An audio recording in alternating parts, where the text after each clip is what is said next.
yabadde mpajjira okuba nti abalwanirira ensonga eyo era nga ne story gye twakola banene ogumuya tuwamuye gaali manyuvu nnyo era ngaali gankiza okuba nti gajja ekimu kya story so mwami oyo Mungu amujja obulamu bw'ensi era musasira abantu mwenna ababadde bamumanyiika bunyoko nakakwate famire ye mwenna bakubagiza samu nga bere nga bagumya agenda kubaziikibwa olunaku kujja kuba lwakubiri wali eri ekiteegombwa akasangati esajja kubeera 10 ez'olweggulo ajja kuba nti omwami waziikibwa tunakubamu namwe bafamire era nga ngenda kuba nyongera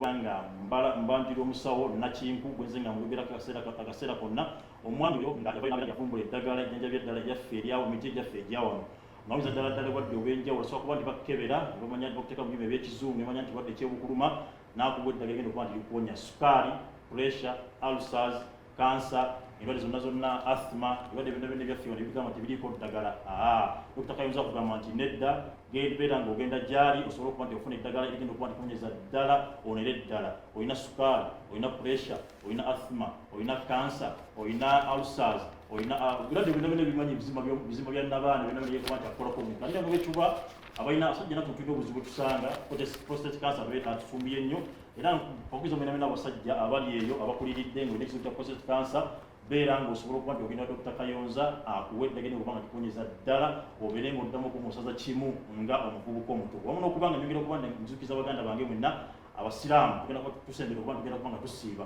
bwalina obadde obukusumbuwa nga pressure alina obadde okusumbuwa nga diabetes oba sukaali wamu ne ulcer Dr. Kayonza agamba ataddewo promotion erina okuba nti yamba kubaffe abasembana nga balina okuba nga tusiiba sobola kuba tugenda gyali asobola nga tukolerako ddala owone sukaali owone pressure owone ulcer sobola okuba nti nawe tukiza empaji ezimu ku mpaji enkulu ddala ez'obuyisiraamu okuba nti oyinza omwezi gwa Ramadan kati weebuzaabuza okuba nti ogamba nti ulcer zinnuma sukaali annuma oba pressure nnuma nedda Dr. Kayonza waali okuba nti nakuwa obusobozi okuba nti tukiza naawe okuba nti okola ibaada era obeere nga ogyeyagaliramu mu ddiini ey'obusiraamu ngenda okuba nga nkugamba nti omukulu oyo si mutembera ddagala wabula ogenda kuba nga omusanga ali mu makaage Buloba Kasero kilomita ziri 11 ku Mityana Road ejja kuba nofuna ku nnamba y'essimu eri 0701 877 116 0701 877 116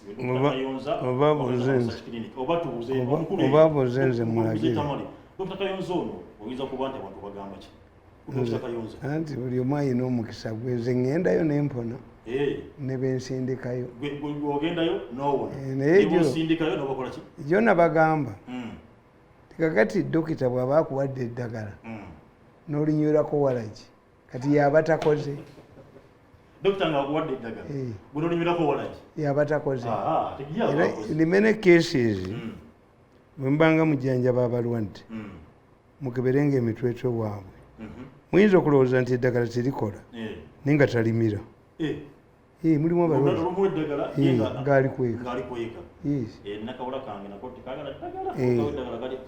kakati abaganda balina enkola edda nga bo balowooza ti eddagala ly'abazungu bwe lituuka mu mubiri liringa mumbwa emumbwa ejjamu olubuto ate bunya ekigala nga ne lulemeramu bw'okola contradiction z'abaddugavu ku mumbwa when you apply it ku modern drugs tezikola nti ojja kusanga nti lina interval kakati gwe interval tolimiriddeko mu interval kitegeeza ki yes kakati gyo nabaga nti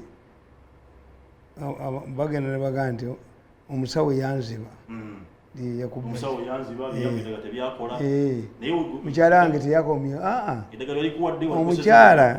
omukyala akkiriza okukomawo naye tajja kudda ku nnyumba kuwamukubira tewamukwata ne houseboy kakati kitegeeza nti obwavu kati ate bwe buyingiddewo omukazi akkiriza okudda naye ate toyina sente zosasula landiroodi kupangisa ndala enyumba eri wamukwatiramu ne houseboy anti mwalwaniramu kakati omukazi agambye okudda nzikiriza naye nga tugenze ku nyumba walala wano naswalirawo kakati toga nti oli omusawo omukazi tamukkirizisiza kakati naye gwe kati obwavu kubanga ekifo bakikuwa ku ssomero sente nezikubula kati otoka nti omwana mwenyabonyolwa ebifo bimbuze ku ssomero omwana ye yasoma kakati obwavu bwo bwe buyingiddewo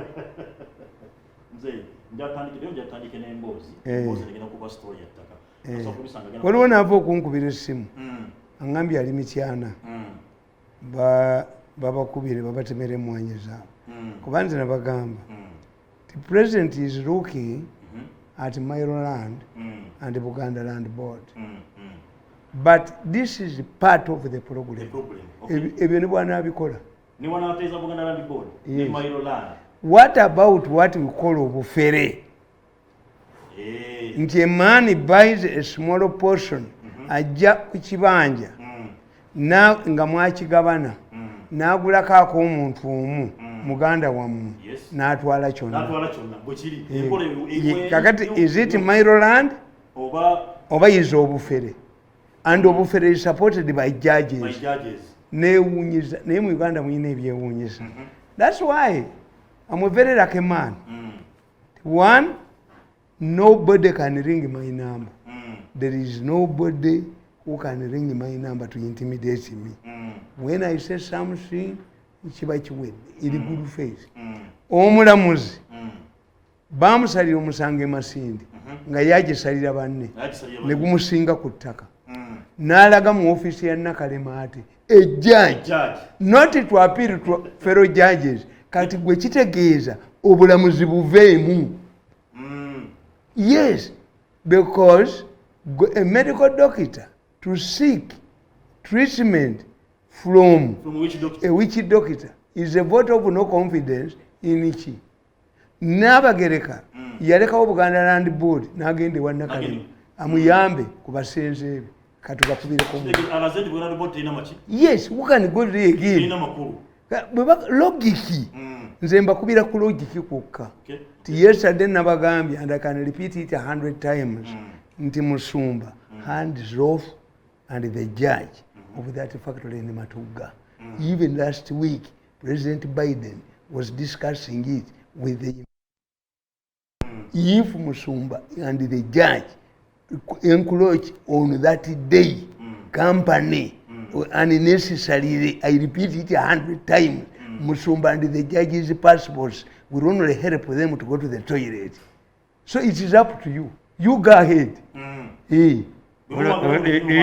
Kubanga kati balabye project. You say you wonder about Ugandans.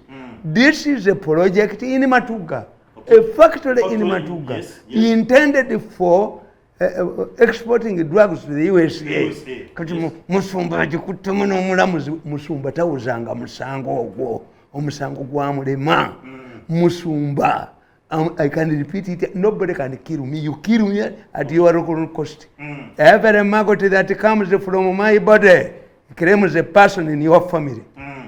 I'm not bad. I'm telling you that Musumba did not complete this case. But Musumba is conniving with a judge whose passports in the near future will only be viable, will help them to go to the toilet. You go ahead and see. There is omanyi bakozesa buno bubiri waliwo kanaka obuzava Musumba win is the case 28 billion. Don't play around with that factory. This is not Uganda. Yes. In the factory wijukumula Musumba nga bamutaddeko 12 ban atenze bwe nkubuulira ekigambo kiba kigenda kujja kagani kugamba nti the problem is obufere. How can Museveni address obufere mu land? How can Museveni address the judges? How can Museveni address the lawyers? Because the land is appreciated. Instead, you must understand why we have a problem of land. Most of the buyers of land are not for development. Yes. Most of the buyers of land buy land and divide it into small plots. Kakati kitegeeza nti to reduce the cost you must use market tricks to avoid compensating the tenants adequately.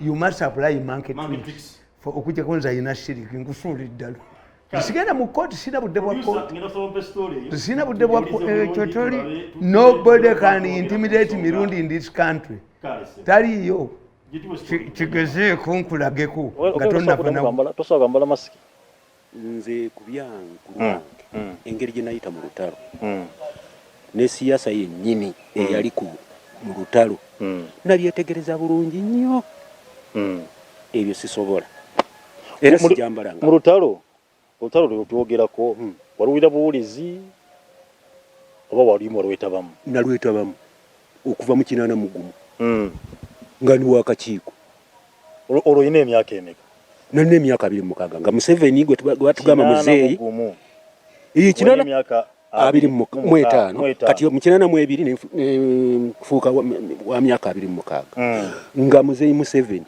alina emyaka 37 82 alina 37 era nze bibawakana ebyo ku radio nga siina kakisanya gange nze Paulo Kiyonga Mivule naye walwana kituufu nalwana enwana yange yajja bweti era yo bali obusungu obwange yes tuvire ku nze nava mu ssomero Kagembe nga maze okukola PLE ky'omusanvu mu 81 nga n'emmotoka bamaze layini okuba wali Island yali evugibwa Lutakome tusoma wale Kagembe naye nga abasajja babo tebaali basiru sigamba tebaali bagezi baali tebasobola kumanya nti abaana bato tuli bazibu tuli mabega wabayekera olw'emyaka gye twalimu singa abaleero banakitwala bwe batu yesebo maliriza okusoma ate neeyongerayo ekinnuma ennyo nayingirira obwa milisiya mu bwangu obuyitirivu netandikirawo ekikulu kyebaalya nazaalibwa 66 nali nsobola okusitula SMG ng'erina magazini emu ekyo nga kibali afuta omwana anaasobola okubaako kyakwata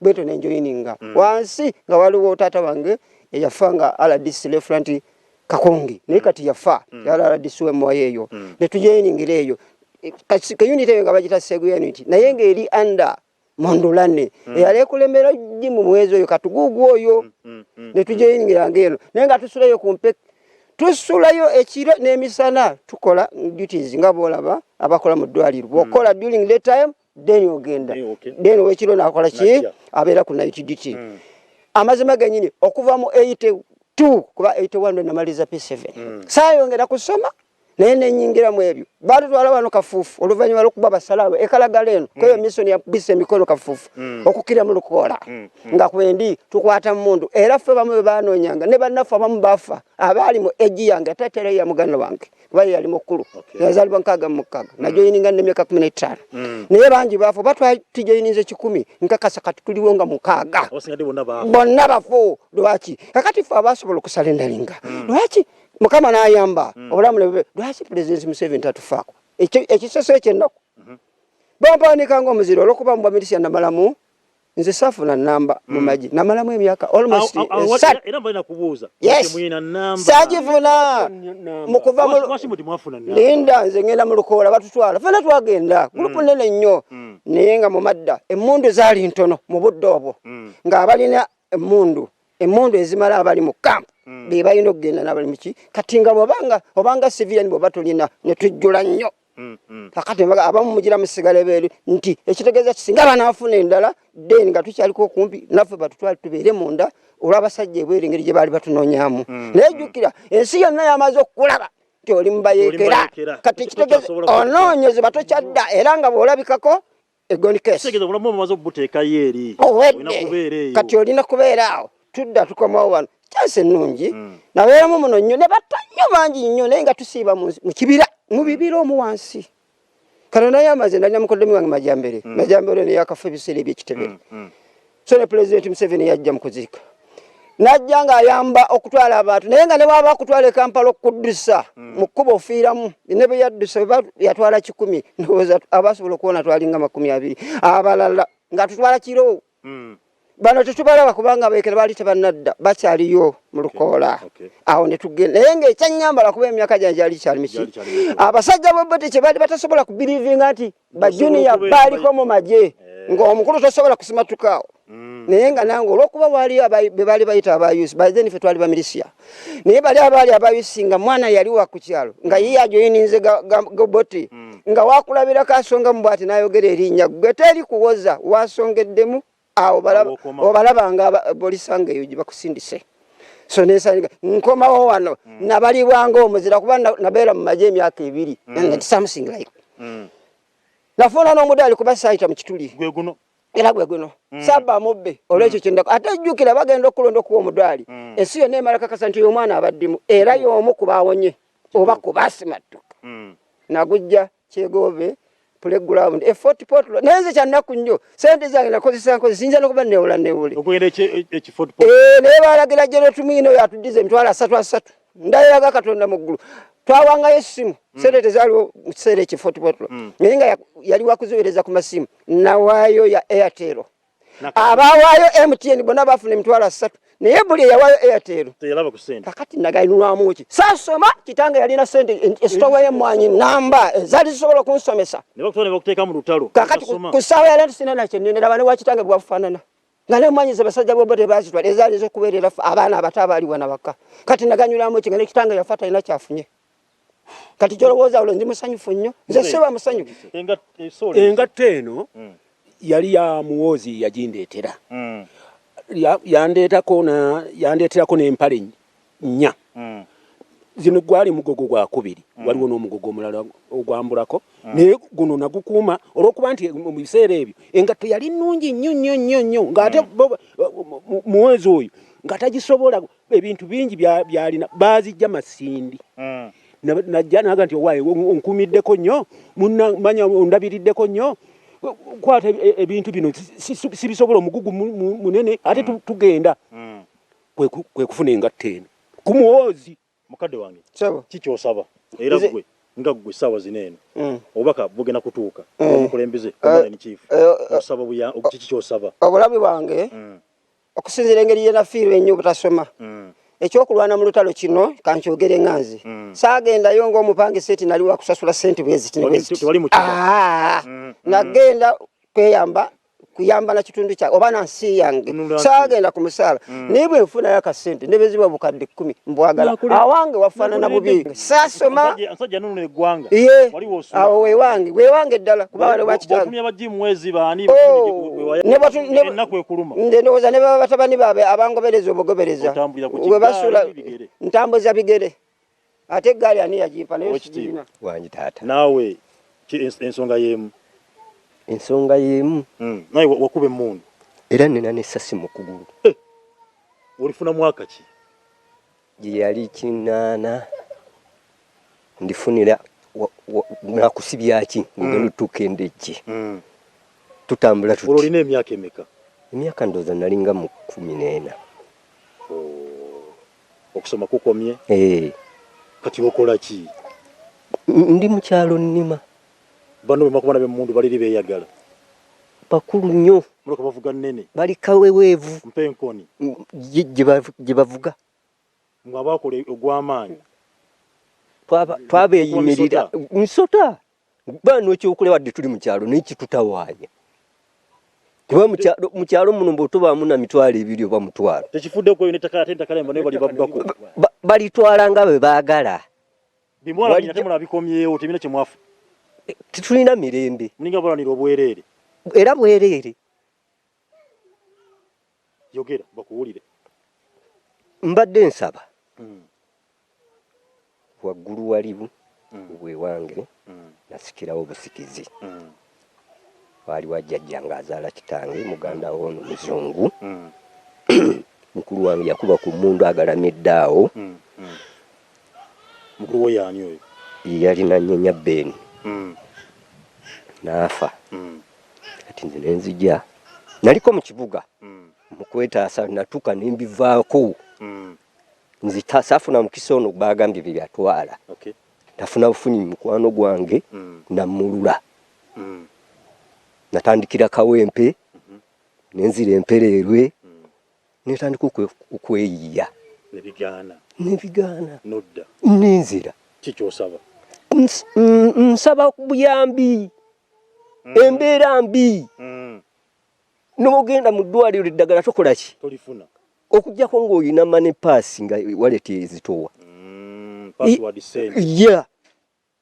naye omuntu akulwalako n'omutunuulira nga tolina kyamukola kugenda mu ddwaliro lino gitugamba eryaffe erya gavumenti eddagala tewali akatalekeka sebo akawe mmanga ku luzzi kwaliko lumwe enkambi yo eyamodani nga gyeri emmanga naye nze kinnewunyisa kitange yafuna omudaali nze mwennyini nze nagunona esoloti playground naye amazima sirayadde n'ekikumi kyenajja ne transport center newola naye kinnuma naye bw'otunuulira ewaka ewa kitaffe wa alinga atamanyiddwa oba atalina kyeyakolera ddala gavumenti ya NRM eno bwe bamba mutunula wane wa muzungu bwe bati walisaanidde ng'emmanga awawe weewaali n'enkambi nga naffe abaana be abamu twalimu mu sitwaga eyo nga twayambako nnyo nga twerabiddwa nnyo awaka wane waffe mukama waffe ssebo pulezidenti ow'ekitiibwa ow'eggwanga mwenna abali waggulu abamanyi General Salim Sale mumanye wa muzungu wano nennalweyiso yennyini mwenna mumanye wa muzungu nennalweyiso yennyini amanyiwa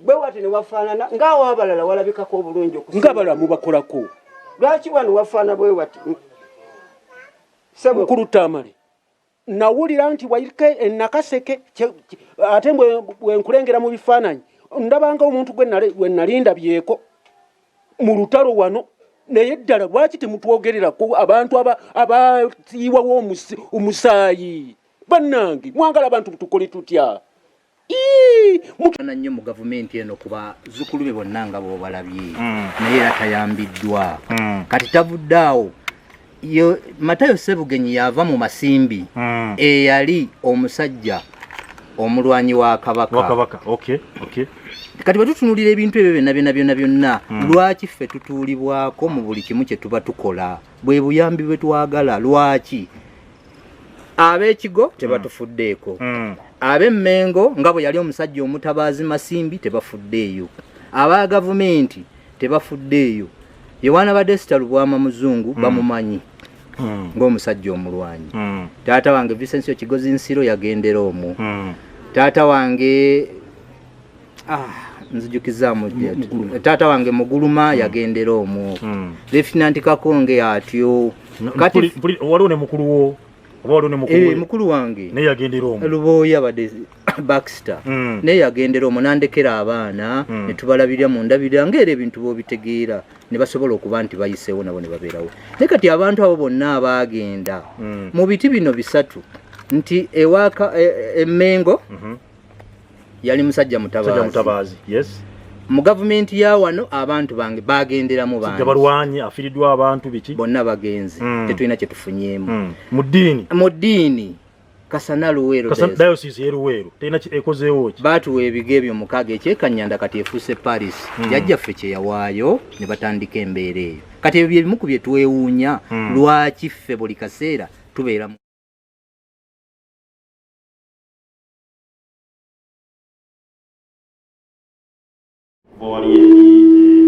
kagembe yawo era nga omwami oyo wamuyazaala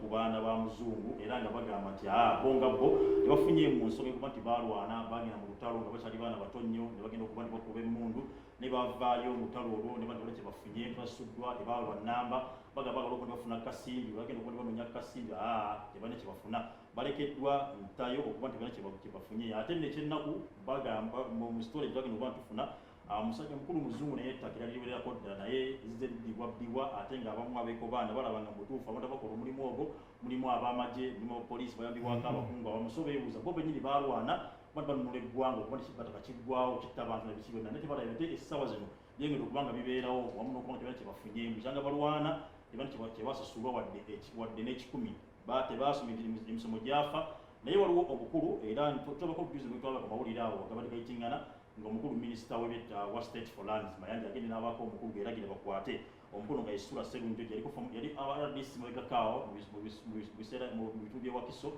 naye omukulu we yakwatiddwa era essemutaawo alina abantu baddakolagana nabo abali bafuuse obuzibu mu bitundu by'e Kagemba awo Kanyanda awo Namawale waliwo omukulu Ssemulyowa omukulu Ssebana ne Lwalanga Michael abantu batigomeza nnyo abantu bakatundibwa ku nsonga z'ettaka era nga abantu bonna bikino kyo bweyogera kulinnya Ssemulyowa buli omu agamba nti ogalinye gye gava oyogera kunyalwala ndabagamba otasoboka sema tasoboka naye kusaba bakulu mena batutwala mu nsonga zino munyambe ku bantu mu kitundu ekyo kubanga ensonga abantu balina okuba balwana okuba bafuna emirembe ate gibaddwa ku ettaka lyaliwambibwa mukulu Tamale abakulu bano bawulidde nga balajana era nga n'omuntu asobola okubanga koowola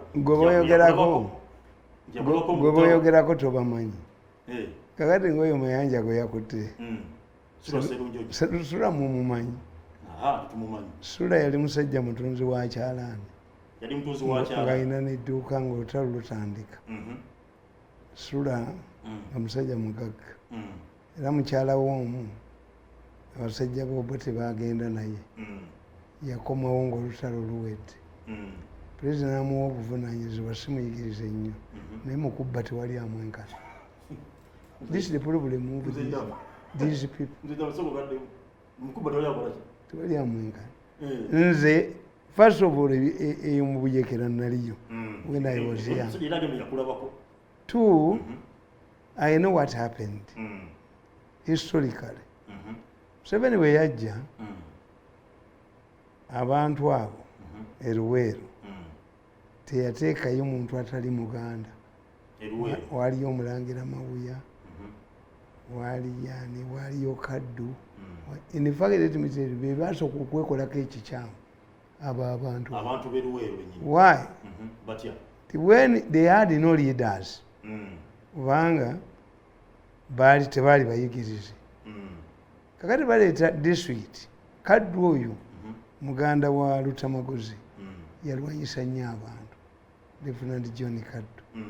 In fact, the first meeting ey'eruweero administration yakisamba Mugerwa Kiddu Makubu yali secretary general, Kaddu yagirwanyisanga nti bano tebaalwana. You cannot provide leadership but you also fight leaders. Yes. It would be the educated people to formulate a rehabilitation plan for Luweero. What if singa basooka ne bagamba ti all standing buildings ezisangiddwawo you inspect them nga kuba amabaati baagabbanga bajjanga ne babambula amabaati ne bagatwala ne bagatunda e Kampala. Kakati singa bwe bajja baagamba swaki kyazisangiddwawo babawa amabaati. These people did not get iron sheets. But the northern Uganda people, by the time they left the camp, they went with iron sheets. What's the problem? The question is leadership. Bayina abantu abali educated bano abali mu nseko n'abo bennyini bafaanagana. And I think that's one of the reasons why Museveni had to create a government of national unity. N'ateekamu basemwogerere. Why? He lacked manpower. Ekyokubiri yali ayagala okukozesa basemwogerere baba exposing abantu abasuule one by one. But the most important, baali tebalina educated people. Kakati tewaaliwo educated people to formulate a post-war Luweero. Museveni comes back, n'ateekawo Luweero Trust Fund, headed by another Muganda. Kiseka n'Abuma Yanja. Manyi bwe sente ze baateeka mu gundi mu Luweero Trust Fund. The donors were willing to donate money. But they said Luweero is a baby of NRM. In the many organizations that were interested in the rehabilitation of Luweero were chased away by the NRM leaders, the government police. Baali nabo balina bye bakweka. Obuwanga bwali bukyali kungulu biki. They had to hide some information. So that's why Luweero was kept nga tewali access. 3. The Minister of Rehabilitation yali mukyala Njuba, very powerful. By then Sinnalabayo mukyala ali powerful mu government like mukyala Njuba. Yes. Yagendako yalwalako awo ne bamutwala Germany mujjanjaba. Kakati abasajja bamawulire ne bawandiika we are treating an African queen. But mukyala Njubazi anedoye abenaali mwera bayeekera today. Instead of telling their colleagues we are moving towards elective politics. Everybody must have a constituency. Because Muhajati Mukwaya ne Bawe had a constituency. But what Kokolona Muite 9. NRC Bajikolaji, Bajigazia, Bali Babulide. They would have constituencies. Uchagala politics in the genda wesimbe again. Uchagala gun, they were planning a mwenarium. Boba yekera sigara tagenda. Kati ensawo ya Luwero triangle bajiba. Kakati ekyasembayo, two things happened to Luwero. There are two things. One, nti Baba Gamba, they categorize the fighters. Because the problem, are you a mercenary or a freedom fighter? That's a question. A mercenary, I come and pay for myself. You pay me. You pay me and collect me. Yes. Chibulamba Gamba. Tibumuke mukaluke nali mbaba biramu. Waliwo be bawadde sente abazikuweka. Mwene mukola donke waka naye nga bali bisente bazi. Tokolanga mbaga nga Kawasata kumanyi. Tokolanga mukolo balumbe. Kubanga yeka wasa yakutte sente naziwa abanakima amazzi. Uli nazibba. Kati gwe kimo. This is why. Because of the 14 years I was with this government, I made two resolutions. I will never work in this government again. Two, you only work as Mirundi media. Nkukolera osasudde. Ekuti yamazike ku mmeeza ndyoke nfulume wange. Kuba nabana abagundi ababazi bente ab'ebisolo balya kabuyi. Yes, kabuyi kudiba the meat that separates the skin and the flesh. We call it kabuyi ababazi. So abagenda okuyiga bagenda bamanyi. They used to spear themselves. Alese embwa, eyalese olutuula, eyawemudde ku nsiko, abadde mu kizigo, omuzizi. You divide the animal before it is hunted. Yes. Kyobula bagamba nti ennyama ntono kayana erimu why? Nti bwe bamala okugaba bwe bati. Kakati bano abaafunye ebinene nti oba asooka okufumita effumu, omuzizi, owenderere abalunga. Kakati ono ne bakwatibwa ekisa ne batandika okwongera ku ki. Kakati the earlier allocation of yours osooka giteeka mu ki? Mu nkwawa. Because there is an additional chance of getting ki. Kakati sikyakola bintu nga simaze, you must tell me under which conditions am I leaving my home? Your home, yes. To do something. Yes. You must tell me. Kakati abo nti baleeta etteeka ne bagamba eyatuuka e Kampala yafuuka w'amagye yafuna akasimba. Anti bo bwe baanunulanga ewaabwe because baali bejjako obote when your area is liberated you go back and open your house. So those who wanted to be soldiers remained. So when you read this current book of mine, one is how mafias undermine Museveni's policies. Nakugambye ti abazungu bali basajja bagezi. If you want to rule Africa, you study how the British, the colonialists did. But colonists, after the Second World War, there was demobilization. Backward, bakitafa bali basomyeko. My father was in the signal department. Yali avudde secondary school. When he came back, bamuteka mu post office. His last posting was in Guinea, in Kabale. Then after, became an interpreter in court. Kyobula yavulukanga ab'okukyalo mu reasoning. Yali atunudde abalamuzi abazungu. Kakati babeeni bo baddayo ne baupgradinga their education.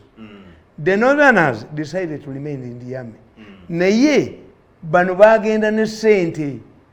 They were given money, abasebezi ne bagenda bagula emiyiro gy'omwenge, envunza ne zibaluma ne bakola ki.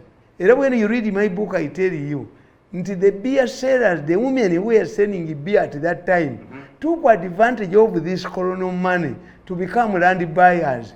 Bannakiyombekedde abakazi abaguuda baali batunzi ba mwenge.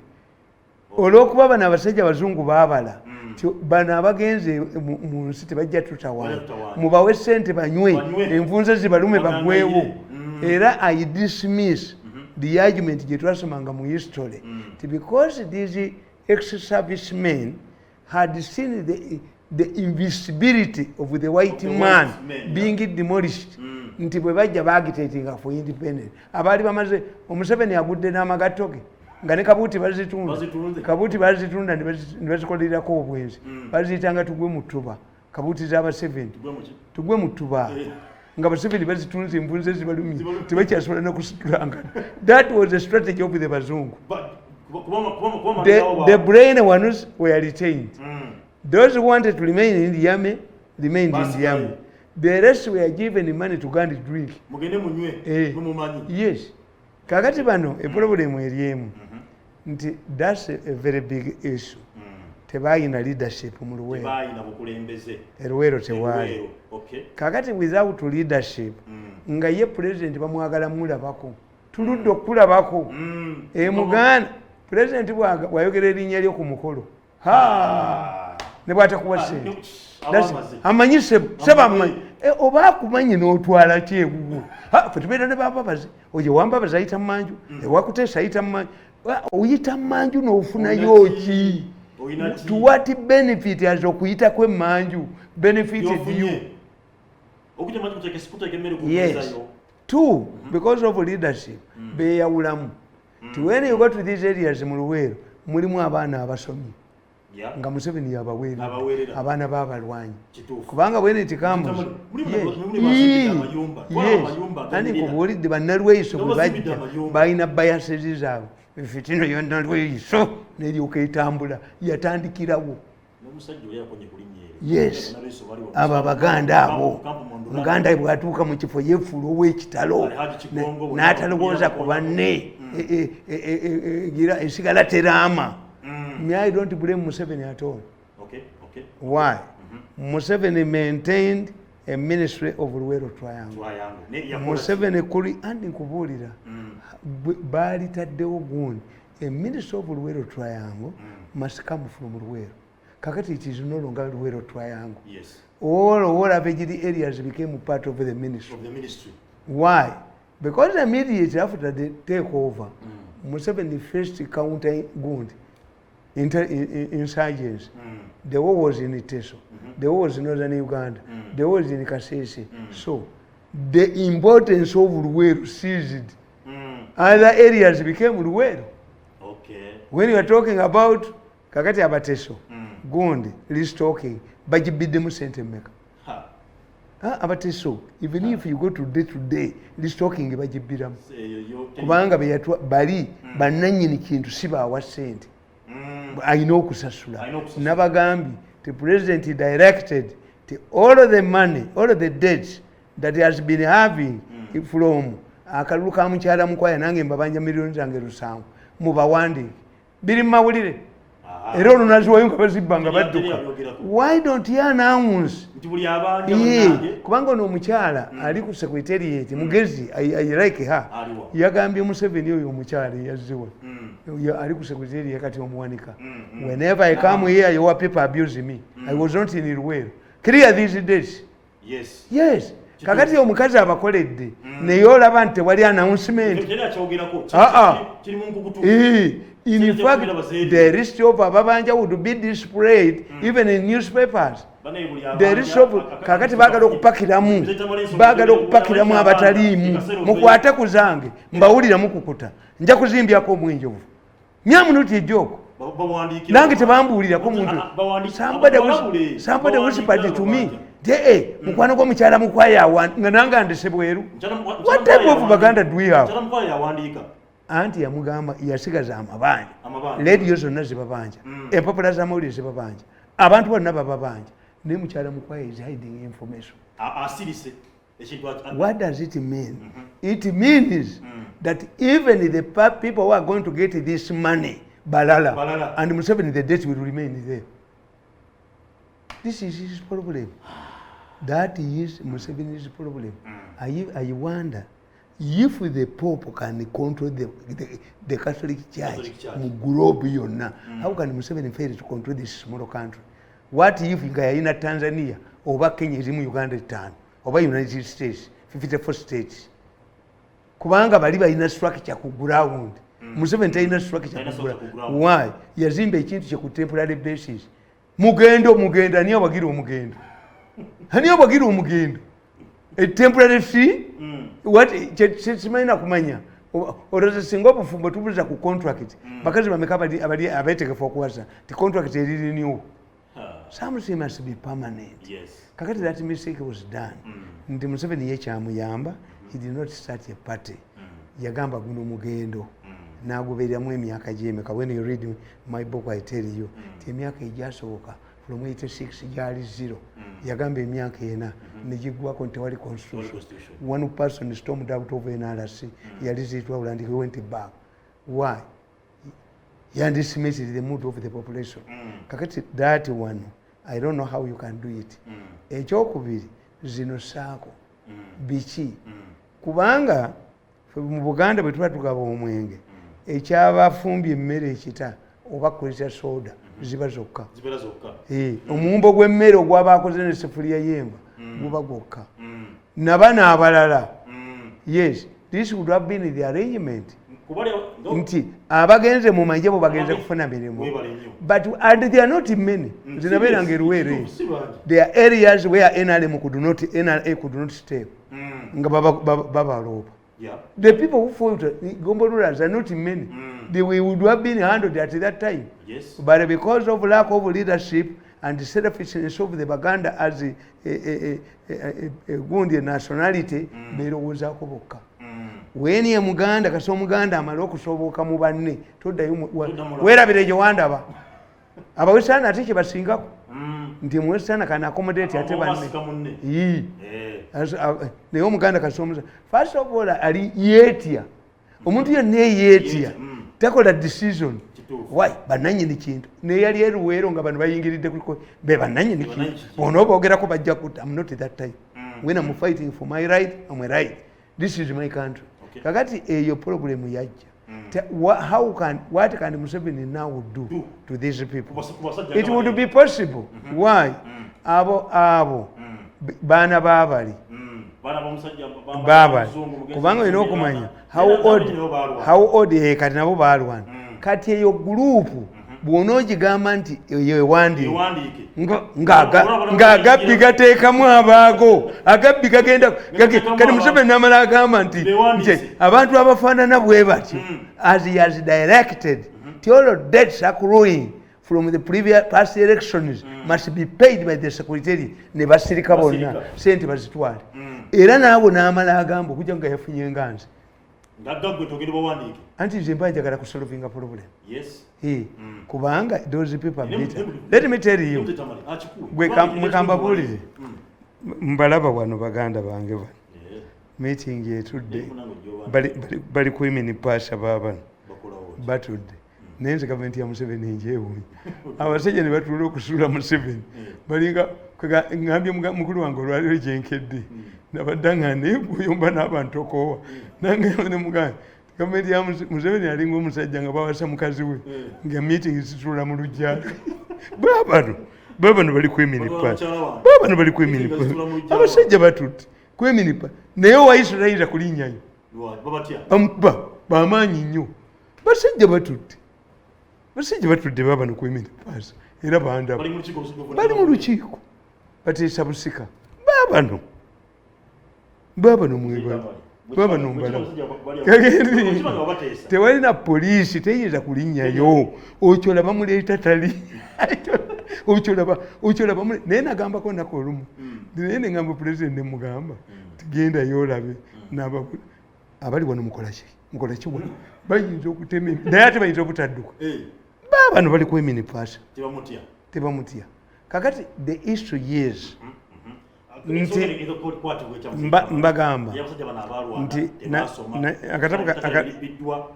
I've written kweyo factory eyo eyaddeyi bamusumba gye baagala okutawaanya egenda obooki tugenda gigaze mu bukyomubba omulamuzi taliddamu kufuna visa wano nze mbabuulya buulizi nga munnammwe that by even 2 week musumba tuliddamu kufuna visa n'oyo omulamuzi tuwava ban tamper with that factory and see oba muzenyera gemu zammwe mugende muzenyera ebuyindi I'm helping you, I'm helping the judge. The passport is you'll become prisoners in a prison called Uganda. Tamper with that factory, I've told you. But I'm giving you advice. In my book, Mbagambi, nti waliwo omuntu agenda okubalotinga mu government ya Museveni. Ate Museveni tamuyinako solution. But bw'alaba ebyo aba happy. Yes. Kuba yakugamba nti the revolution was a hijack. Omanyi mu nsi abakyusa ensi tuyina bana. Tuyina a liberator. Tuyina second liberator. Tuyina reformer. Basatu. A reformer reforms nga bw'ogamba nti revival churches. Toga ndi new churches. Abalokole tubayita Pentecostal churches oba revival churches. Tizine ebbiri Anglican church ne Catholic church zigaze. When a system overstays in power like NRM, it develops what we call a political inertia. Etandika gaga. Kati if it cannot clean its sibugavu, it follows. Kakati bano ono ye akugamba nti Museveni ye yavadda ku mulamu musanyufu nnyo era akugamba nti ffe abali mu family n'abali mu government tulidde nnyo yagambye nolaba omukazi nga kusaasira najja abakolera n'agenda ng'akaaba. So for him, if he comes out with that agenda, Museveni cannot manage him because he's a part of the system, he's a beneficiary. But he will say, I've balloted because of the anger. Era in fact singa tubadde mukwano gwange nalige nti you were part of his agenda. Ebyo byagalira ddala. Ebyo byayagala. To justify nti abalwana tebakoze eki. Era kyekibadde ekikwate kyani? Ekibadde ekikwate kya Besigye. Kyekibadde ekikwate kya Mbabazi. But this one who is going to borrow it? Bado batu mukunde bani bonna ekyabagana okuleeta okufuna impact. They did not borrow it. Mwana wasa yava mu gavumenti ya Kiruba nti oli mubbi yamuwangula mu kalulu. Buli abolotize n'akuvaako n'agenda. Boboti bava mu Embuga National Congress ne bagenda bakola UPC. Nkuluma yava mu Progressive Gundi. Simanyi West African ani kyali awo ekibiina n'akola Progressive Party. Whoever Bolot awangula akalulu. Gundi ani Kibaki kasaba mu yamuteeka mu ministry ya Health. Kiba kyali atudde kakiiko ka parliament akagamba nti twagala bibiina oba neddanga geti kandi bijja kumala emyaka 10. The moment you humiliated him namuteera mu Health yakolewo Democratic Party yafuga Kenya. Whoever borrowed kubanga gwe gwalinze okugoba abantu bakugamba singa tebakugobye tewali baddeyo kakati yona agenda kubolotinga namulabye bakatula naye mirundi egi nakati bali naye yalemeddeko. He must stand. Era yabagenda nti nze omuntu weti ali omu Museveni mutya nze mirundi gwentya yankuba naye ate kakati enkubulire nti ekintu ekyo kitegedde nti abagamba oyo kakati tugeze omusajja oli n'akwata abantu abo ng'agenda abakuŋŋanya mu bitundu n'abateeka ku mmotoka mu kalulu ng'agenda abakwasa obuzindaalo. Tuyina abasajja nkoko waliwo omusajja mulala ali Kabaale Amini yabakwata lwa Museveni n'abakuba amasasi mu lujjudde akanga abayeekera. Family zaabwe zirina ki? The man says unless you are in the administration in circle ffe tulidde ffekka kakati ne bwe munamugana okwogera mumuleke ayogere ate tuganye n'ebyayogera si bituufu byayogera byo si bituufu.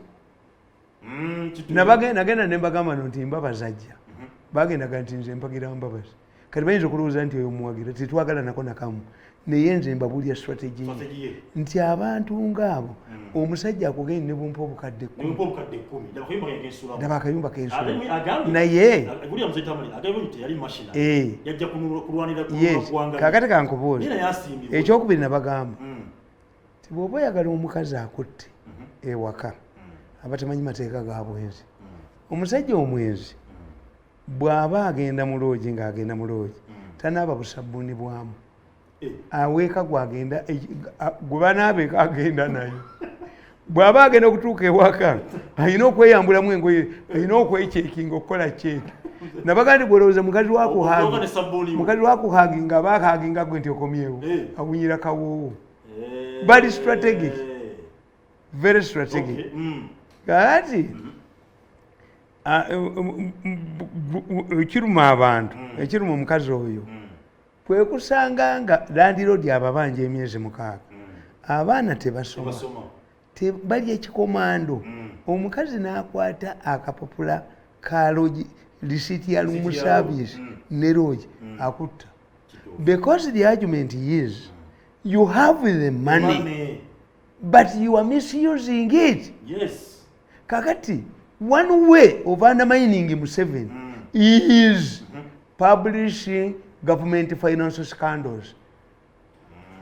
Nti oyo agenda okuwulira nti kusasa yafunye biliyoni agenda okuwulira nti Sale yawadde abayimbi biliyoni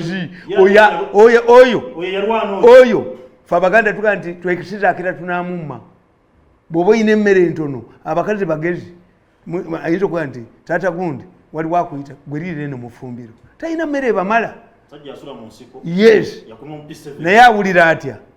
How does this man feel when he hears nti bakusasira balidde? When this man hears nti $400 million bazibye? When he hears kakati bana basiru mbakubye ne mbajja mu mawulire babadde batwala omusajja w'emulago tajja kugenda kuba they are stupid. Kakati okitegedde ti people bitter.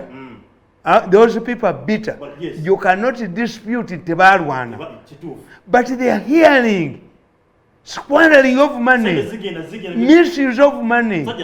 Yes, every day corruption. Abana bababuuza nze mange agenda ningenda naga tunkabirira wa wakimayo ki obaba kubonyabonya bakubonyabonya. Abanyankole bwe bajjanga e Buganda ne basanga ente gye basibye ku mugwa kuga bagisibe yekimayo kigwe baviiri oba mukama waakwagala abaana baali kujoze batya omukono atuuka n'okukwata ssente zo baviiri irwe bwogwe yakwata ssente zalina kati andaba mu meeting mwali yazikwata mbumala mumufukamira kufukamira oli kaba ye nti kyaŋŋamba ntunkabirira singa tewagenda mu gavumenti ya mukama wo okugulu kwange singa nkuyina ate bankuba nze balumonde bamukuba okugulu aba Buganda Riot kuwagira mwana wagira Museveni bansasula kunkanyuka kasasiro nange ndinga bano yes nange ndinga abo yes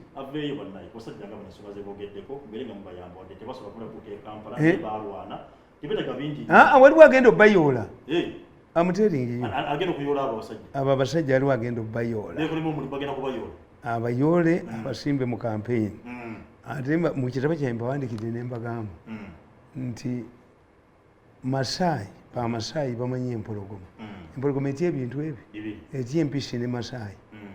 Bamasaayi basatu bajja n'amajambiya gaabwe ne bulungu bwabwe ne balaba empologoma ng'eri embogo ne bagigoba emisinde ne batema embogo ne batambula.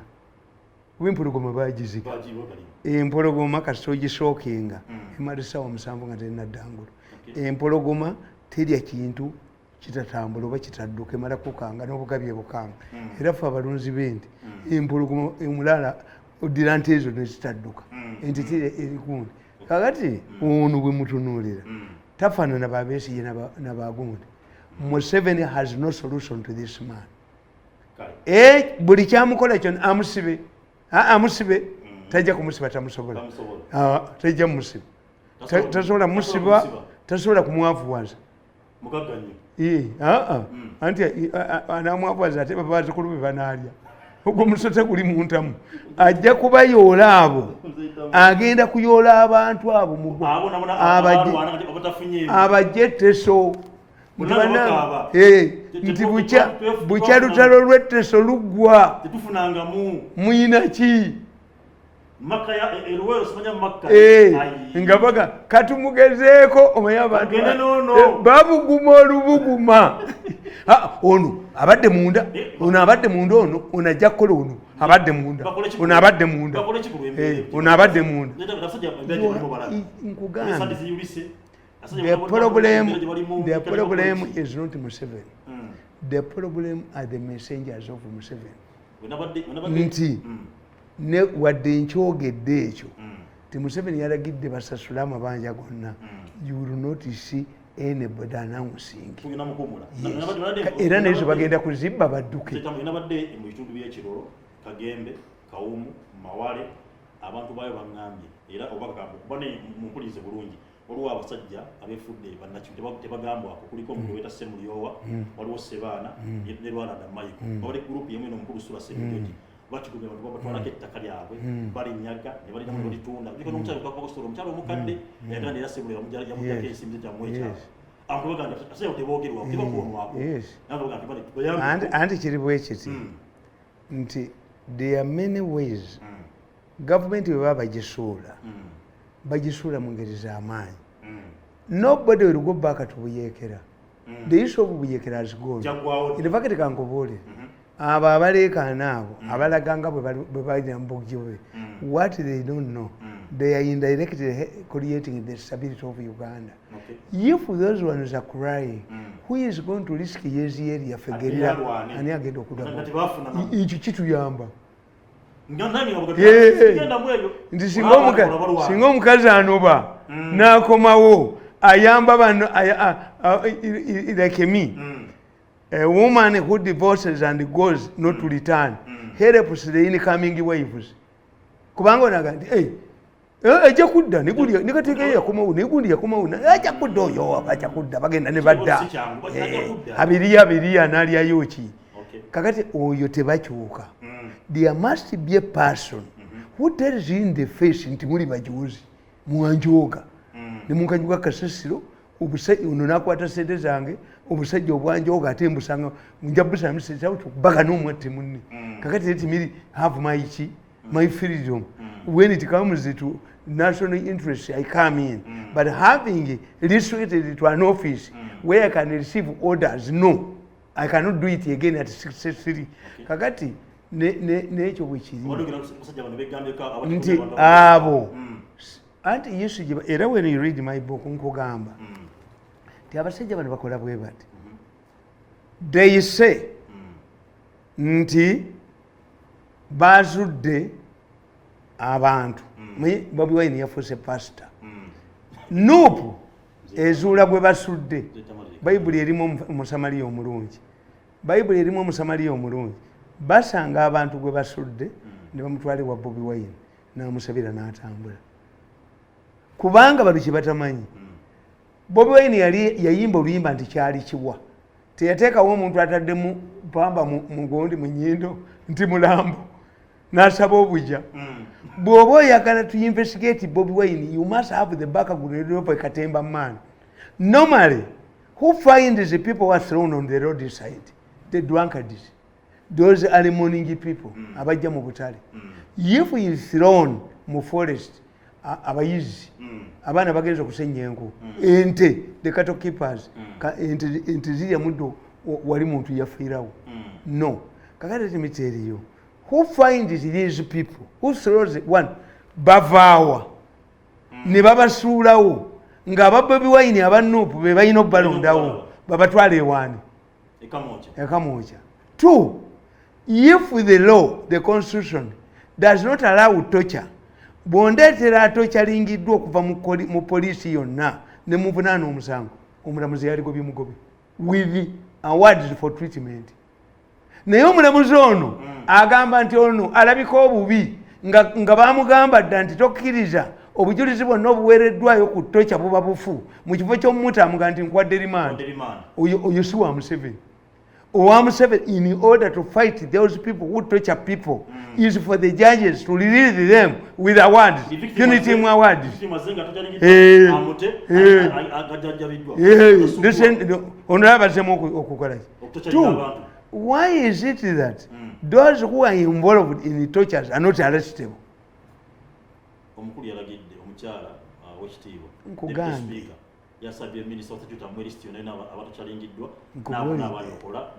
Anti nkubuulidde ye sipiika yasinga Museveni agamba nti boda zidde ku luguudo egundi bali mu nsi n'ono huudu ne baziteekako uniform ne baziteekako okumala bakebera emitwe era kigaana okukola sipiika implementa. So you find, unless Museveni knows that this is a coup against his government, a coup in a different byonna biri omwo ekibbataka bakuga abaana ba Museveni be bagenda okuzimbawo yeruuma esooka okutana bakoddomi ba Museveni era aga akasajja kagamba fe tukolera family ennene. Why are they, why is it that Museveni's family is not mindful of his future to arrest the masqueraders? Nga kana akaali kangeegenya kano nabagamba mukakube entwe tetusalibwangako nakaana ako kati yengeddemu dakananga basimanya amala nalwisa akawadde emmotoka nalwisa kakola ki kankola ki wako emmotoka tekakuyizimu influensa kakumiwo ku ngeri endala kawe 10 ne bakatambula ne bakakola ki nalwisa nakawa emmotoka kangeegenye kakola. You are wasting time to fight me who is more productive. Nakawumba tutu ofuna ki kati what did you get? Tekasobola nakujja ku TV kwogera ate nze nagenda nekulira byange kati kakolere. So it is up to the president. Abaganda bakugamba nanyini mufu yakola yakwata ewabunya. It is up to the president newunyiza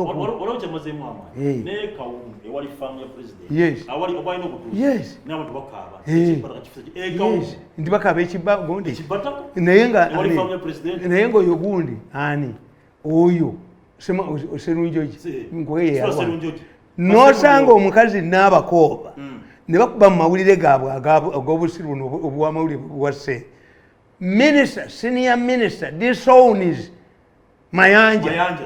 How can Mayanja okujjako obutasoma bwammwe obuli mu monitor n'obuzaava obutasoma atasobola kumanya ti judge and Musumba can receive sanctions to undermine that factory where the Americans have put a lot of money. Ngali Musumba yakala buli wamu nna yakala kufukula bufukuzi gifukula olabe bakusabuno bwa monitor yawozawo musa kagati nkugamba nti ono omukazi ono n'abakooba daze n'obuwumba tutubwe nti there is a wide difference between a minister of state and an assistant minister.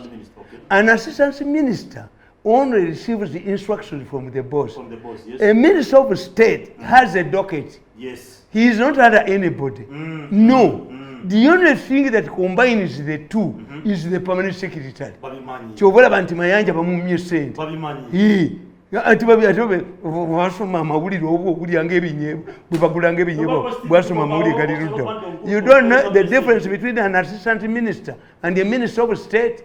The minister of state agenda mugundi n'abakooba disowns n'abakooba mugobeemu Museveni shaka n'abakooba etutegeere nti okola yes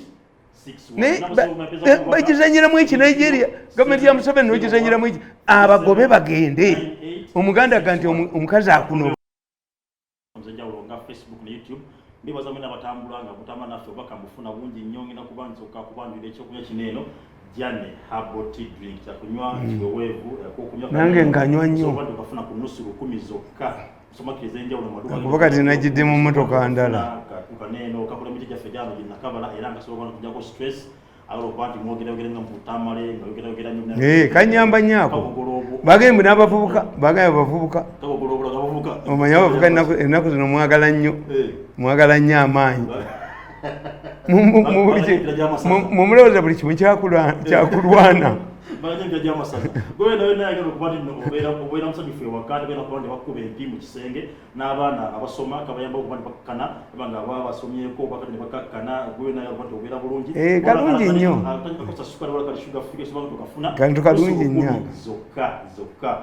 Era ngosobola kwandi okupira ku namba esimu 0761 38 20 46 0761 38 20 46 over 0705 20 81 48 kakola jana haboti wale jana HST wale chama tema lya ntonde osobola okubira ku namba zenkuwadde n'ofuna kunywako muskulu Tamale njalo kubanga tukunchimya fecho okubi nyono mbajokiza kobe na mbode namba osobola okuwa ine nsoma nawe kusumbwe jeri baba tupenga muzikwa kuni mzee Tamale 0701 379861 0701 379861 tompira nani mu studio ja kunguwa ngubiro na kola kasera kala obombeze message ku WhatsApp ja kwanta kusoma tujikwata ko mzee Tamale mwaze nsome kwanta abantu bakora nayo tubira tudde kusoma no it is bad let me tell you yeah botunuli ankugamba nti nankabirwa yajja kusasula umeme ngaleya tajikogeddeeko I came in nenkubuuza zizaleya zala 400 million oyo naye yali aleese layini ye kakati ono gwenkuba yagenda the moment you listen to them these people can handle them alone provided tewali gye baddukira kubanga nza mufirimaani osanga otya omukazi ali independent omugaa nti obudde buzibye fuluma bbaala if you want to be kujogebwa be part of government ate afakuwa ate kati fe atuvumye ate namusisa akolaga ate ffenna president ya eyo layini yammwe sigirimu nze ndi ku future yange abakolera omukulu otulekerwawo bagenze bagenda mu UCC kuwayo olekerawo kubantu kalibule nkubuulire abo tebalina kye bamanyi gye bwenna ku byakatambi kabadde ddi ilifaketi wabwe ku places even the other day meeting gye babaddemu ne professor babaddemu ne professor era n'abagamba to you people you tell me to return Mirundi's money is no problem naye nze wani ziteke ku account ya ajimanyi nkulage communication ye abo tebamanyi even nkukubireyo kama mbakukubira kati kwemere pasha those are idiots tomboza kati atobana tambo tebamanyi kakati nkubulira nigamba ti fighting in government is dangerous mu government y'obote weyali etuukidde okugwa you can see bakuba namugongo abajasi b'obote yes bwe bakuba namugongo bakola efujjo lyonna omuzikiriza ne baguliramu embizi ne batta omwawule bazira nti suulyako nga abakulisaayo bamwogerako lebagendayo mukazi weyesigala bwa lubuto ne baddira eryato ly'omwenge ne bamuteekamu omulambo gw'abazira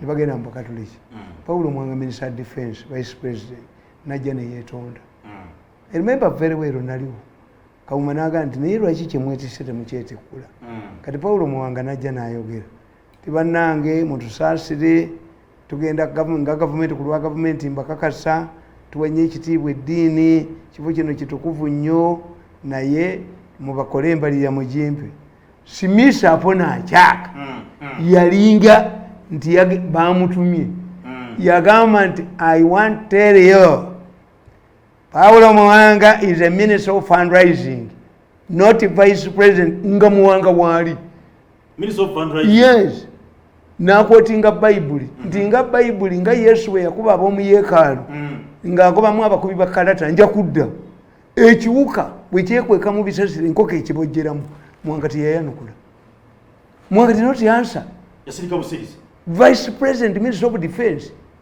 Peter Otayi nga bwayogera bayingiza Peter Otayi yatraininga special force yali eyingira Kampala ng'eva bombo Mwanga n'alagira lejulamme ne bakubamu ne battamu asatu ku makya ssaawa 4 Mwanga naga tetwabategedde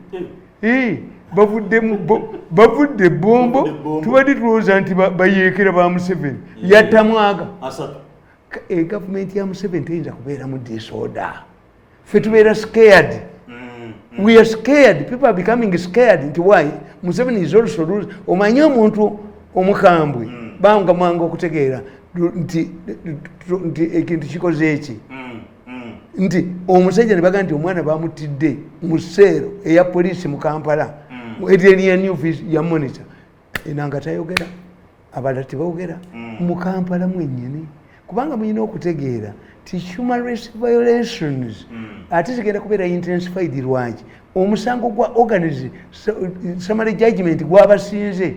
That's why they want to make sure nti nemuhoozi abeera implicated oba diyame naye afune denti nga bano gye bafunye. Yes, kubanga kati bwabayinako kati upper hand nti bo bakwatiddwa. The only advantage they have nti abantu ne bonoyogera n'oga nti teyesimbawo nti bamusingisa omusango gwa Uganda bajja kubuuza nga tetubiwulirangako. Do you know that for the last 8 years there is no newspaper that can write nti tuyinamu former minister, tuyinamu minister, tuyinamu former politician ava mu Eastern Uganda, tuyinamu ani ba powerful bonna bali mu Serena bakeera kuwa bujulizi kati Tamale yazze nga kubasinzi. This is an emergency meeting. What they are going to do. Anti bayina case to answer and they must go to Hague. Kati bagenda kufuka ba fugitives one. When they become fugitives, they will ensure. Bateka ko president atabaweeyo. Yes. Again bakuma one. So it means the battle by making us true anti name was all of these human rights issues leading the army. The government should make sure nzengamba kubabumu. Yes. Kakati muyina okukitegeera ti Bobi Wine abantu abo batwala n'abalaga emagere nga bali mu mbeera mbi. Does Bobi Wine have a hospital in his home? Balagawa. Kakati mulago nabakubye babijjeemu. Ebyemulago nabijjeemu. Ensonga y'emulago amazima gali bwegati. Organize bakyazitwala. Ne mu meeting yaabwe batambula chairman yatambula throughout Uganda. Bwe yatuuka e Masaka omusajja amuga nti ninawo dola emitwalo eki. Naye mu wiiki 2 waliwo abatanzania abaabitutta abakomawo. The Masaka man was still working. Ng'akyatta kati emulago babadde battira mu mochari. Kakati omusajja ono agenda privatizinga mochari. Abagamba sente ezibirwa mu mochari empitirivu nnyo tetuziraba mu common bull tufune tendala addukanye mochari kyobola babasaza amagezi obukiiko buli obu akakiiko aka state house akanoonya eddagala n'akakiiko akali akannakalima akakulira lusoke bekwese mu kalusoke bano balala bano banoonya ddagala anti-drug, anti-corruption. Buli obu. Kati baga gobyo gosuma. Kekachiko Diana keyakozesanga. Kakati ese ajo. Nti omusajja yateka pharmacy. Yabagamba. Nti abantu bajja ne bagula eddagala ebwera. Ne tubijjanjaba ne bafiira wano ffe tutwala. Do you know that I don't know him? I don't know that man. One of them oba muganda obani nkubidde si nembaga nti ne brother ngakimbuziza ne muga nti olaba abantu abakabanga ku mulambo abajjukidde mwana we. I went through it. Anybody who goes through this situation I went through ne bunkuba mawulire nyesi no kakuba nga bwe ndi ndi kusanga bwe nakona kuyina obutu obukajagala ddaako ndi Museveni atuyise ne tumwebaze agenda okujagaliwa omulambo ku nsi mu Kabuli ne mu Gulusi tukolaganako n'abaana they killed my political neje wafumbirwa kati gwe kimanyi omusajja weeruze oyo omusajja afa has he ever imagined the one day will be in the cell nga takikoze gondi simanyi byanyuma n'atula ojja kuddukana mu nnika mwe mbabulira mwe kamba bulire if the westerners have malice tekinensonga. If we move ahead, we don't check this malice, we shall be worse than Rwanda genocide. Why? Rwanda genocide, the people were incited. But in Uganda, my children know. Jebawasa no. Omusajja ngoyo gwe mubonyabonya n'omuteeka mu kkomera bamukube bamuttiremu nasali atalina mwana kuba mwagala okubbawo buli we mugenda okubbawo wonna ne mumala okwonoona abantu nemakuba amawulire newo obutasoma buno obw'amawulire. Let me tell you, you are stupid. Let me tell you, when you say that this man stole 20 20 billion. This man come in a bag. How would you run Mulago? If you withdraw money from a bank, it goes to a cashier. Yes. In most circumstances. Yes. Don't you have auditors? Mulago is Mulago not audited by the Auditor General? Kakati bakiteko busiru embwa wumbwe kabisa washenzi wa pumbavu byogera bigamba nti fete tumanyi we sit down and reason mubikoledde banka dene basajja mmwe you are going to create a worse situation worse than genocide. I'm telling you, when I predict 10 things I see 8. Stop that malice. Kati gaga omusajja yakakanye kukutta bantu. I even hear Miso kankubulire Miso has been informed that for the first time Museveni received an accurate report nti balwanira mochale nababadde batira abantu mu report babataddemu. And when Miso says don't joke with me, Museveni received an accurate report. Mumuyuri yamenje batunda abantu namala those on the killers. The president received an accurate report that the battle in Mulago is over organs. They declare a person dead. It means 1 hour before you were declared. Nebakuba julira wa. Company badde majita A+ yani. Who's bajja bata jabujja. Salongo bajja kutta jabujja. Chobola Museveni yakumana obwa minister. Sajja gwe. Chobola Museveni yakumma obwa minister. Tujja bogera babattemu. You put it because somebody is preventing you from killing people. The battle started with the mortuary. And from my sources, Miso fire sources, the president has even known the people who are using that mortuary to extract the organs. Dr. Diana Kuluno walidde butanga. Dr. Diana. Ate abamweyambisa. Dr. Diana Kuluno walidde butanga. That's why it's nowhere. Mumawulire aba mwekiri temuli tekirimu he is wanted zigenda nintulika naye mbalinze ekyankwanze ntulike mbajjamu obujozo twewunyiza nnyo speed yakoleddwa okukwatiddwa anti baba beyabadde awadde okulaninga mochale babadde batandikiddewo nga epulas evuddemu epulas mubabbira mochale ebadde etirwamu bantu twekisakete Bianyima namala. Dr. Diana, you are ashamed. Musei received the real. We want him. If you mbigobe, wewe mnafanya hiyo kwa iko department. Kuja kwangu. Peleka jembe. Kwenda kwa shamba. You are using this. You are being used. Misusing a government department and implementing your law is different. Kuja kwangu. Pata jembe kwenda nyumbani. Kasajja okakola mu ekyo ekitongole ekyo. Era kitegeeza ne muwoga ne mwegali. Should dissolve that department. Okay. Nzamwe bito omwana wange bamutane bamujja muwoganize babba n'omulo. Musalu batiku. That's why this man doesn't know me. And I sometimes criticize Mulago. Yes. I don't know him. Naye nategeereddewo. Miso yategeereddewo. The quarrel is over. The changes in management over the mortuary. Take it over. Yes, you are now implemented. You are implicated now. You are suspect. I systematically the International Criminal Code that is investigating the killers, exporters of organs, have opened up a fire. And Diana, and this woman, because the battle is not over money. You cannot tell me that the money was stolen. Okay. If the money has been accumulating for 4 years, how can you release fresh funds when the area one has not been accounted for?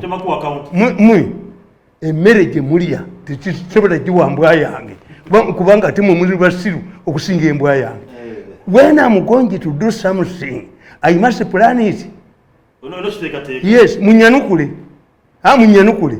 The sacking of this man did not correspond with the change of management in the mortuary.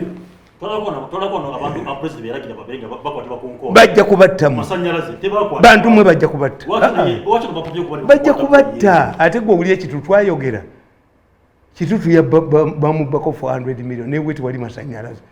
titutu olunaku lumu oliyingira wawetangula ate nze mwana nga ekinuma okimanyi this man who is going to borrow byonna abirina anti yagenda kweyambula yagenda kweyambula nga abantu bakuga nti obanga kale mwamunyiziza naye kyenkugamba nti if you quarrel with your wife kati ako katumwebaze kekali mugundi omu bwogoba connection yako ngogoba olidde take him to court muyino wano tumwebaze ku video ometemuzazi hired sharks to kill me abuti mbusanga wano mbukubirewo gasiye embwa zino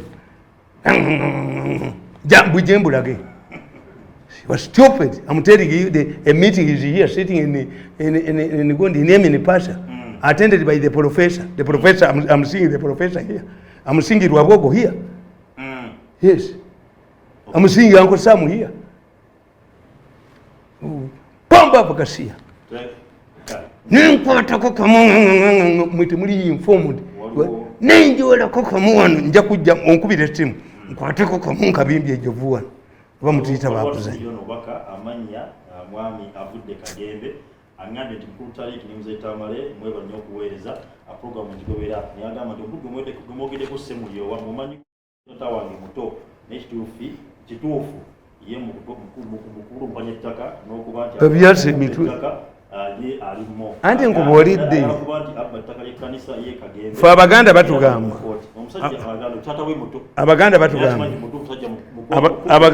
nti ekiyinula ennyana kiva mu kibeere.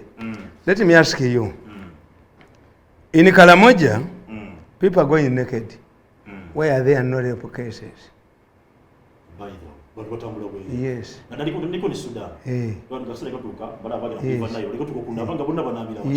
are the repercussions?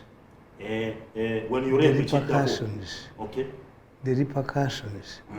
Lwaki goloza mu mahanga ga Buwarabu abasajja bagenda ne basaala nogera ku petrol station n'otekamu sente zaabwe n'ozirekawo. Why? Kutya kutema mukono. Yes, sharia. Abo singa bakwatibwa ne bafuna omulamuzi n'abasiba emyaka 2 without bail toddamu. Abaganda bakugamba kigamba nti bali mu nsi ntukuvu kati Museveni must restrain. Museveni must get charges. Museveni talina wakola kubanga gavumenti ye tukita sinking boat fuel. Mbagambye mu katabo kange nti this man nti usually people fear to live in NRM. Why? They have been thinking of a future Museveni government. Yes. Nti bobo entasobola kuwangula Museveni naye atirisiti Museveni agenda kudda ajja kumpayo bwala disi nakamu kakati bakitegedde nti Museveni has reached retirement age ekitegeeza their plans are not, Museveni is no longer a factor. But Museveni must ensure he cannot allow a hostile man or regime to take power after him. The experience is even where the president has considered defeat, now obuyinza buyingire, is harassed by the newcomers.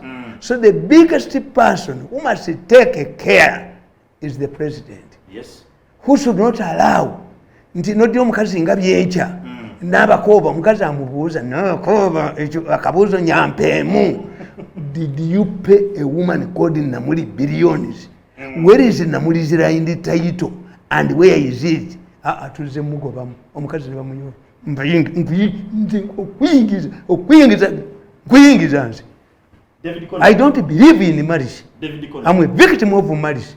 Nyizo kuba ennyondo gwe ng'obiyita byakuzanya kubanga they killed my political career. My family has suffered for 8 years.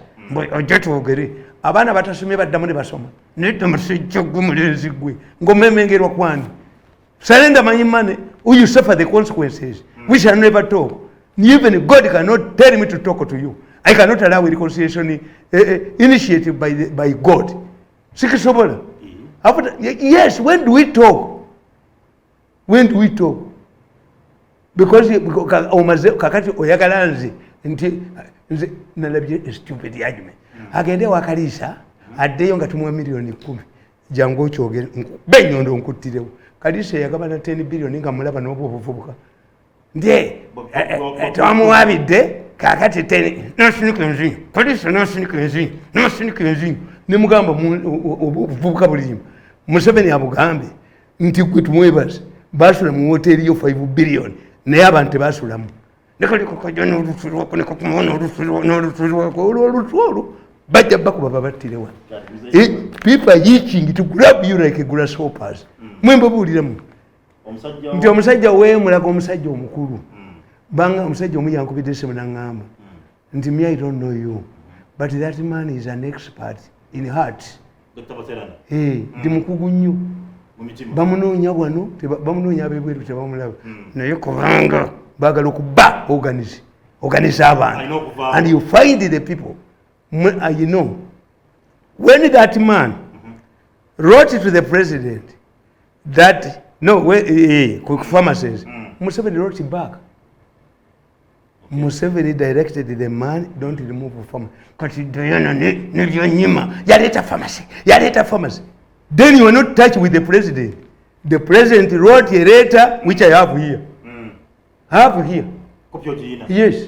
Okay. Directing that man to leave pharmacies there. As the KO. Anti eddagala muli monitoringa. Kubanga ogenda n'otunuulira kama yinja. No kama yinja oyo. Kama yinja simanyi kama baali. How can you say nti eddagala mu store bali kubyeko n'olumba pharmacy z'abantu lino lyange na lino lyange lyabuuse okwata mu pharmacy yange bamutayimbwa n'enkuttiramu. You should be arrested. You find the loopholes through which this comes to chi. Kwegamba bw'okwatira mukazi w'omuloogi balaba omusajja akwatira mukazi w'omuloogi nayo kyannika ayokya bulangiti akuba mukazi we kubanga the first victim of a sexual encounter is endika kakati okuba yaki ekoze eki ekitanda ekikoze eki the first victim of a sexual encounter is endika kakati okikubira ki this man first gwe bakuseredde mu katale oyombesa kubo kama yinja kama baale means that you are not working, you have a leaking tag, you would be ashamed. But I don't think that is mine. If you have a smart man like me, nganze kama bali nibaga nti eddagala bali kutte, I would deny. This cannot be mine. How can it get up? N'omutwe gwe akkiriza n'okusaba ne ssente balukye eddagala. Did you requisition expired drugs? How can drugs expire in Uganda? When requisitions are done by district officers, our district officer bebalagiriza eddagala on the basis of which drug authority buys the drugs. Kati kankubuuza ku mawuledi oyinza okusangako pooko kakati ku mawuledi tekubeerako pooko kakati oyinza otya okugamba nti engege zaadibye ku mukolo kiba kitegeeza nti ng'ate omaze kubuuza bantu but district officers bonna. But what this government doesn't know that a gundi doesn't know in many countries our drug the federal drug authorities like ours they are given money to ban those expired drugs. Drugs come expired. Yes, zije zili expired. Kama bali ne mumwongera ne sente ayoche ziriya zirite ezo dumping aziride ne mumwongerako nezaki kakati kankubuli as they chase away this man the Chinese donated tons of COVID drugs. Donated. Nga baagala ebbaluwa emu kuva wani wa permanent secretary teyagibawa bagule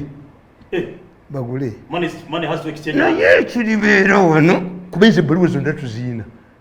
All these things are documented. China, you go to the Chinese embassy and you see whether they do not write it to Diana. The Chinese have donated its money to transport the calculator one.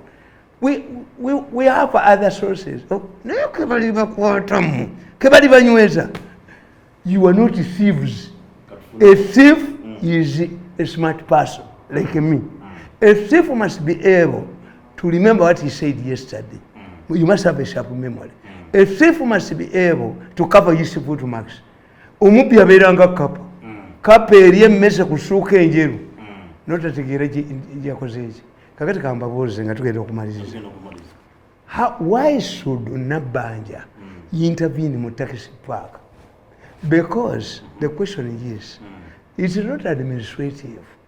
The issue is, you claim you bought land. Karatasi yuko wapi? Agreement yuko wapi? Yes. Kati karatasi bweba teriiwo. Kati tukolere ki? Naye era bakitutte wani. Nabbanja bwe yagenda mu barefugee nga mwamuleeta emisinde. Ate tebamugobera bulangiti. Barefugee bangi babakwata be batunde bweru ku organize. Walaba na Uganda bakugumuka. Most of their victims, because 4,500 Ugandan girls were taken to India alone and their organs extracted. Bamalanga kuba subjecting ku prostitution. Ekitegeeza mujjukira nti Rwanda yatuzikira twafuna abantu betamanyi gye baava. Naye endeje nga gye bali ate mukazi we yaŋŋambanga nti waliwo abayita wano nga bakaaba bali mu mmotoka. We discovered bodies dumped in Uganda. What if the organic case had started and these were refugees? Nabbanja was chased away from the refugees, not a blanket. One mwemwe. If Musumba believes nti I'm an enemy of him, I'm not an enemy of him. At one time his father told Musumba, I have seen an intelligent Muganda man. Call him, I want to host him in Musumba nagana okwogera. His father ranga me. Nanga nti omulenzi oyo namugambye akundeetere. Nakulabye oyina amagezi musajja gwe. Nagambye Musumba akundeetere. And Musumba doesn't know what I talk to his father. Namugamba mutabani we bagenda mugo. Why? Musumba president yamugamba. Identify only those abatunda obuwunga muki abasudani baavu bakyalina problems zaabwe, but the mirrors here baffecting abalimi baffecting. That was the instructions of which Musumba. I went to Musumba's office nemuga nti gulu resolution yagamba ki gulu resolution yekuga muzeeyi yagambye ki muzeeyi yagambye ekintu eki. You identify the mirrors, only mirrors. Don't add on yakola simanyi ba nemuga kati ngenze gwe kato kyawolebwa sente olinga kudo aladisi wagamba nze kasitankubikira waliwo minister president yamubuuza where is that file. I don't know where it is. You don't know where it is. What about a cattle keeper who has over 30,000 cows, heads of cattle? Why is it that he knows where every cow is? Museveni asmaili gakola ngajikema neshimuddamu. The problem of a cow keeper is that his brain is always on his cows. Nakamba tikyategeera lwaki yakibu. He is a cattle keeper. Olabwe kyamuvuma yagamba, Professor, when you get that file you hand it over n'ekigandi gwe kati omanyi wawedde weegalise. Omusajja akuwadde example ya mulunzi wante n'omufuma omulunzi wente ye si mulunzi wante naye nga professor was a professor because they lack a logic. Tebamanyi logic. Singa yali abagoba singa mugwawodde famye alino message yali wanagamba famye yakudizibwa naye yagenze ku farm nasanga y'obusajja nga bulina obusaale amajambia na biki era na polisi yamubiwa kubanga abasajja bano bakuteko baduka asajja bakyamira ku farm ye balina obusaale amajambia and it is up to the government kubanga nabagamba why did I interfere in this case? President Museveni yagamba if we don't allow the Indians to come back we shall not get a fresh capital.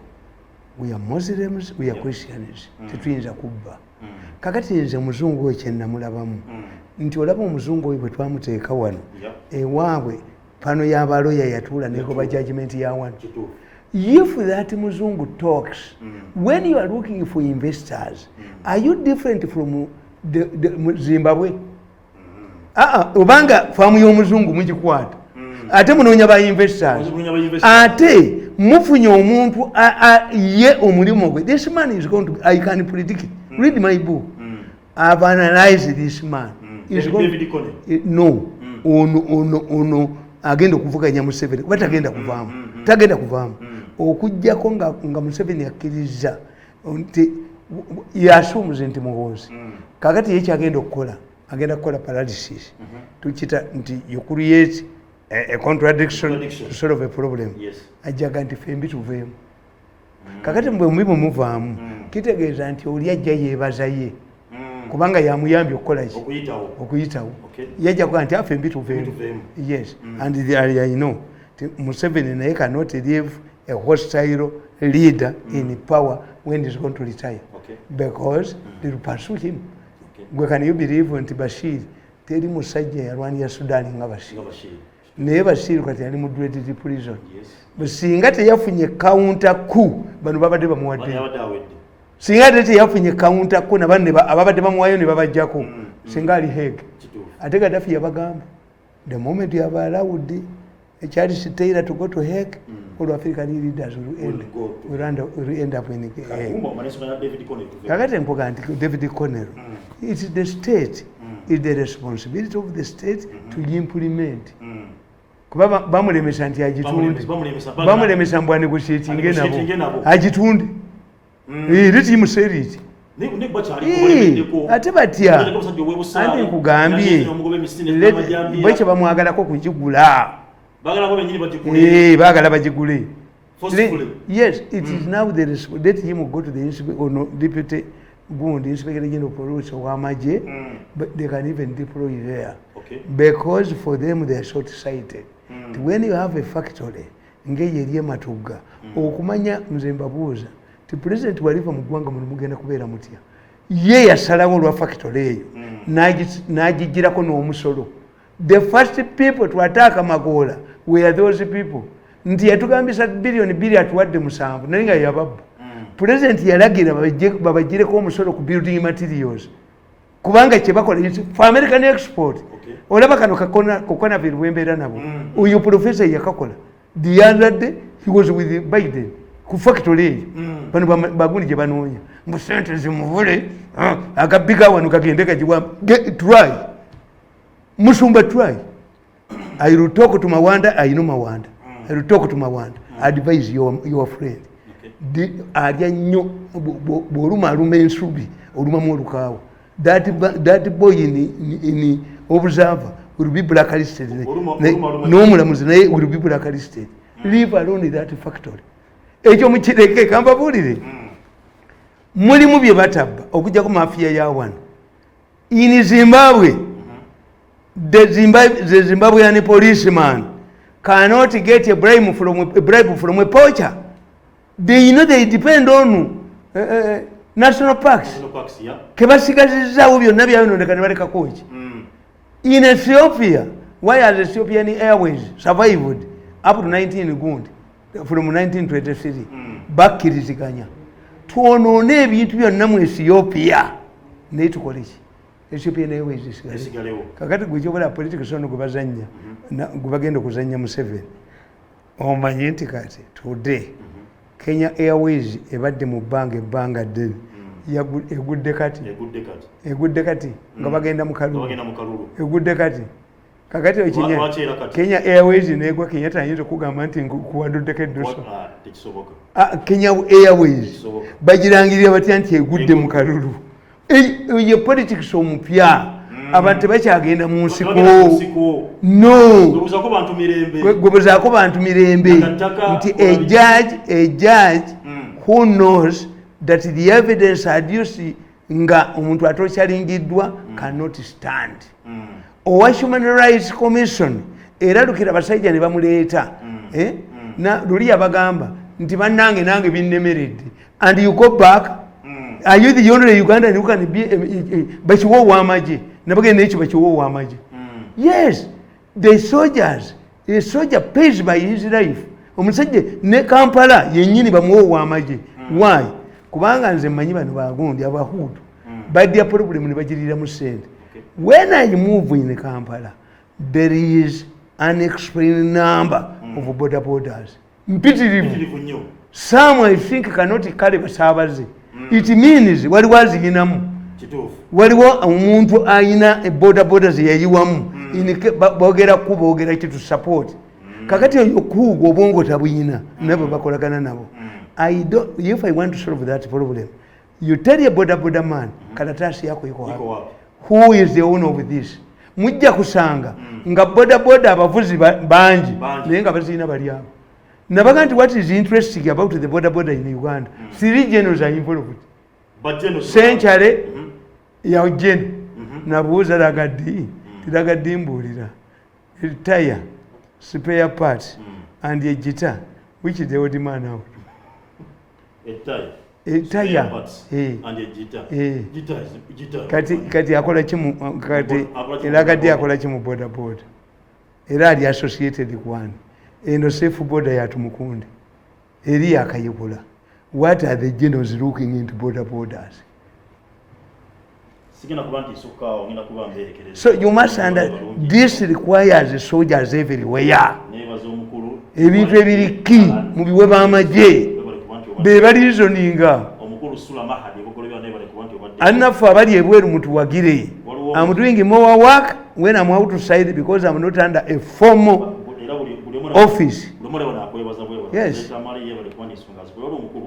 Angambye asaba tugate dobozi ze nawe bomita ki maurisiyo kiwanda omukubami bali eri bitwalabeka abalwana agamuje ndi mukwano nnyo gwa mukuru Alhaji Moses Kigongo bali omugode abalwana bonna angambye asaba naye tumusabe Moses Kigongo amusinka naye kala kumulaba ko banyomyemu bate dobozi ze nawe ngo maurisiyo kiwanda asaba Haji Kigongo agala mulabako neze kye nali babanyiganye kakati ate bagenda kubakwata kakati gokimanyi kati ffe tubakoledde kati agabi kati agasuma kagenda ewa Museveni gamugambe abasajja wabalabye abasajja batuswaza Museveni okujja Muzeyi watches my programs even if he is not around aleka ne bazirikodi watches yeye nyini yeye abakyalira mu kitundu ekyali gyeseringa wano time yagenda ne kutya ya sente Busoga ne bamuvuma mbu tezayise mu banka system bazibbi yalitumyeyo omuntu gwe yesiga n'agenda alicodinga abantu bonna yes ate n'abagamba nange nja kujamba kyali to confirm nti sente zaabwe zakoze eki